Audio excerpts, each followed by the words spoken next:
Sementara itu, Wakil Presiden Ma'ruf Amin secara online menghadiri acara Halal Bihalal yang digelar oleh International Business Association atau IBA bersama dengan para pekerja migran Indonesia di 12 negara. Acara Halal Bihalal digelar di Singapura. Selain Wapres Ma'ruf Amin, Halal Bihalal IBA yang berlangsung secara offline dan online ini juga dihadiri Menteri Tenaga Kerja Indonesia Ida Fauziah secara online. Dalam kesempatan ini, Wapres Ma'ruf Amin memberi apresiasi dan meminta kepada IBA yang merupakan mitra pemerintah untuk terus berkomitmen memperjuangkan hak serta pemberdayaan PMI atau pekerja migran Indonesia.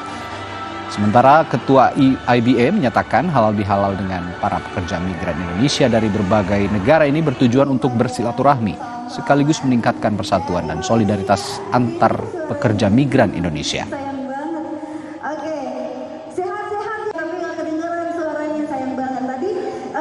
Aku IBA, Ketua Umum, apa yang saya lakukan nggak pernah ada kepikiran harapan. Yang penting dari peduli PMI di negara tersebut, jajaran 12 negara, pada bisa sehat selalu, bahagia selalu untuk halal bihalal ini, untuk mempererat persaudaraan antara tiap negara.